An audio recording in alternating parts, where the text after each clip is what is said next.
If you're wondering how a woman can be a serial killer, this video is for you, baby. Women can be anything they want. Anything. Watch and enjoy, babies. Mara. The dark woods off Florida's highways. It was down dirt roads like this that 7 men met the madness of one angry woman. Lee Wuornos murdered them, robbed them, and then drove home in their cars. Those men were shot, just shot in self-defense, boom, boom, boom. You know, they weren't cut up, they weren't sliced up, no OJ jazz, you know. And he said, I did the most horrendous crime in the whole wide world. Not true? I guess not. All they were was shot and left. If it was a horrendous crime, why didn't I shoot them between the eyes, cut their penis off, stick it in their mouth, you know, do all kinds of gross stuff? All they were was shot and left, you know? She's been called the damsel of death and the hooker from hell. But embellishment aside, the story of history's first female serial killer is macabre enough, even without its supporting cast of characters. Oh, yes, I'm a public defender. First, there's Lee Wuornos's lawyer. She's given him the job of getting her to the electric chair. If you want to plead out, that's what I'm all about. Just sign this no contest plea. Then there's the serial killer's new mother. She first met Lee after her arrest and then legally adopted her. Sheba. You know, we believe in the Holy Spirit, and so we feel it was him prompting us that this person really needed help, and she had nobody, and just reach out to her. So we did. I met her in a bar. And there's Lee's gay lover, who betrayed her to the police. We were sitting on the floor watching TV, and she just come out and said, I have something to tell you. And I asked her what, and she said that she had shot and killed a man that day. Lee, it sounds like you've been betrayed by everyone. That's right, I was. That's why I don't care if I'm executed and leave this planet. If anyone was destined to end up here on death row, it was probably Lee Wuornos. Psychologists sketch a portrait of a damaged person with a lurid history of abuse that began in childhood. Abandoned by her teenage mother when she was just 6 months old, Lee was raised by her alcoholic grandmother and a cruel grandfather who regularly beat her with his belt buckle. When she was 2, her father committed suicide in jail, where he was doing time for kidnapping and raping a child. By 13, she'd been raped and was pregnant. At 14, she quit school. And when her grandfather kicked her out of home, Lee Wuornos' life on the road began. From age 15, Lee Wuornos worked prostitution's lowest and most dangerous trade. A hitchhiking hooker turning tricks from exit to exit on Florida's interstate highways. Basically, I'd say I have 5 to 6 guys per day interested. They could be interested in 30, they could be interested in 40, they could be interested for 100. I wasn't too high priced, so I could keep the customers satisfied and, you know. That all changed when she turned 33. After years of abuse and degradation at the hands of men, Lee Wuornos started evening the score.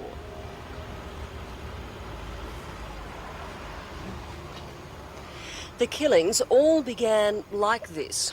A middle-aged man pulled over to pick up Lee Wuornos.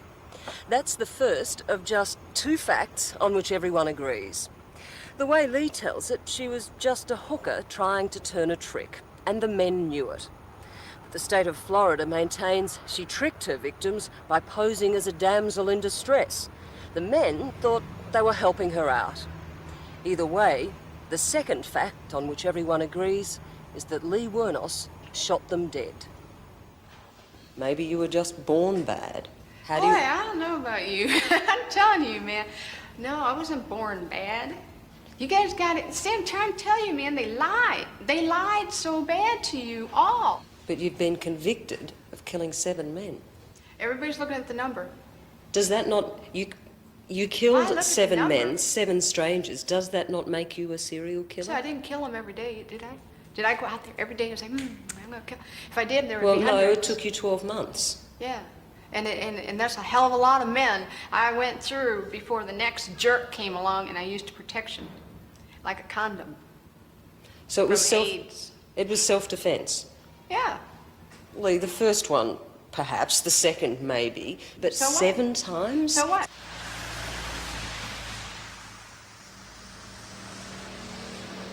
Lee Wuornos began the last day of her miserable life on the road here, ordering her first beer at 11 in the morning. Close to broke, as usual, it was Lee's style to hustle quarters for the jukebox so she could listen to her favourite song. On this day, that was made easier by 2 undercover cops. They struck up a conversation with her, bought her some more beer, and then convinced her to step outside.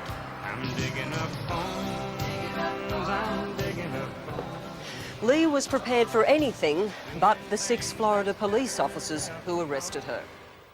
It was from this point the story of the first female serial killer becomes truly perplexing. First, her videotaped confession.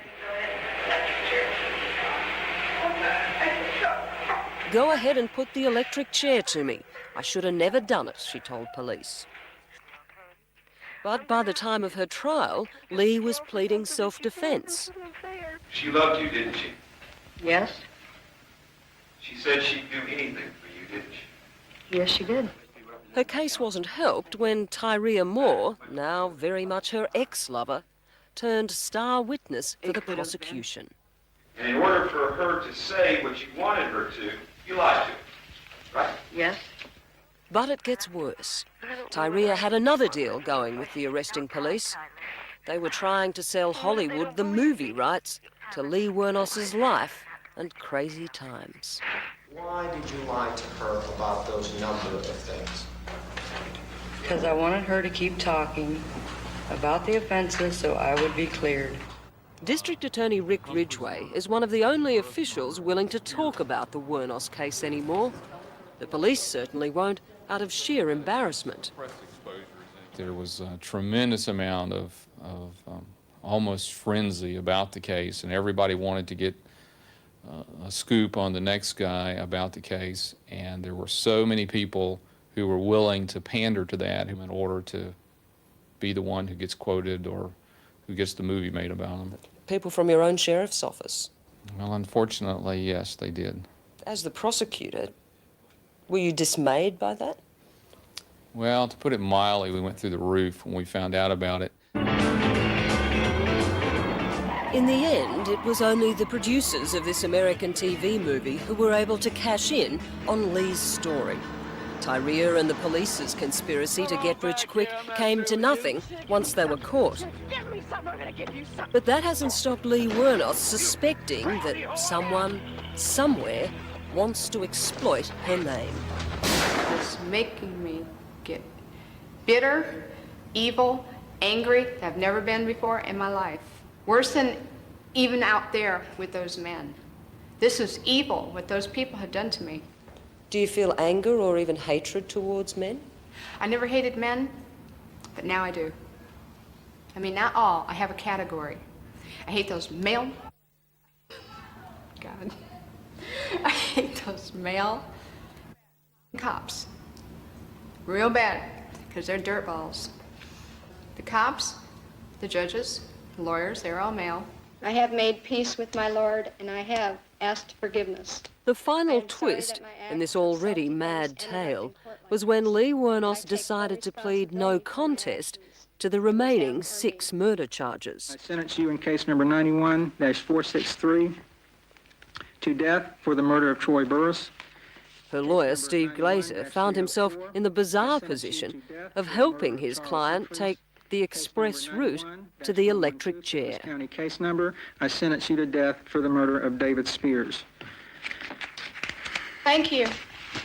And probably see, I'll be up in heaven while y'all are rotting in hell. In effect, though, weren't you trying to kill your client? It's not what I was trying to do, okay? It's what she wanted to have done to her.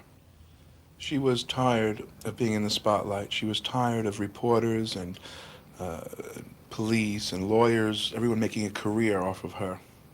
She did not like the man-hating killer label. She didn't like the lesbian killer angle. She didn't like what people were saying about her. And she knows if she has to go to trial 5 more times, she's going to be for the next 10 years. Do you still believe she was competent to make that decision?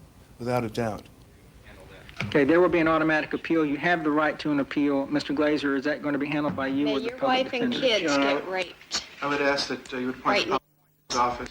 Okay, I'll appoint the public defender's office to handle the appeal. There's one other thing that I want to say that I think needs to be said. I know I was raped, and you weren't nothing but a bunch of scum. Therefore, these proceedings are now Putting completed. somebody who was raped to death. Do you still want the chair? There's no sense in having me tormented for the rest of my life when I don't deserve to be tormented. I did what anybody else would do. And so there's only clemency or the chair. You make your pick, people, because that's the only way it's going to be. Why did you adopt Lee Wuornos? For one reason and one reason only. We wanted her to know what it felt like to be part of a family. Born-again Christian Arlene Prowley has a fondness for adopting stray animals. When she adopted Lee, she planned a life together on her farm. Now she'd be happy just to keep her alive. That's it. Okay, that's about enough. There you go. Well, tell me this, how did you counsel Lee? I told her to go for the life in prison. I told her that that would be the best. I told her that God could use her within the prison to help other girls that were hurting, maybe didn't have a relationship with Jesus, and that she could really be used mightily there. And we fought bitterly over it. She said that no human being had the right to tell another human being what to do with their life. Stop the murders, deter the crimes away.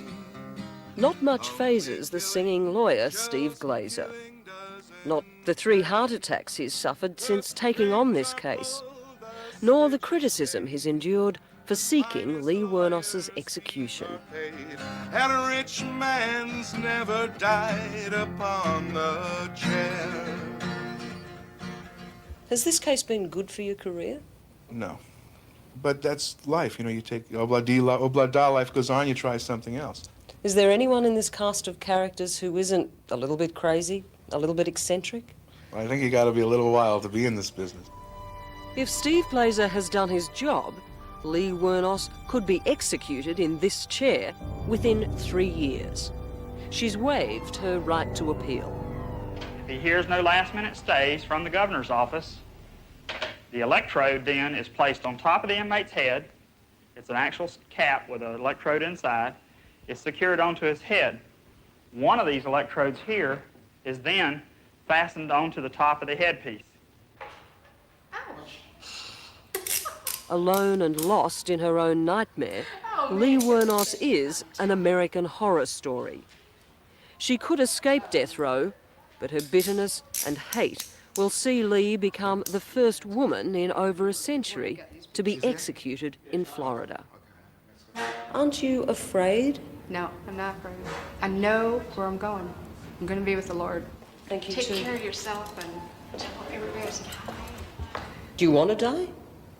You want to? Oh man, if I was to leave this planet, it wouldn't be no big deal to me, because this is a wicked, wicked world.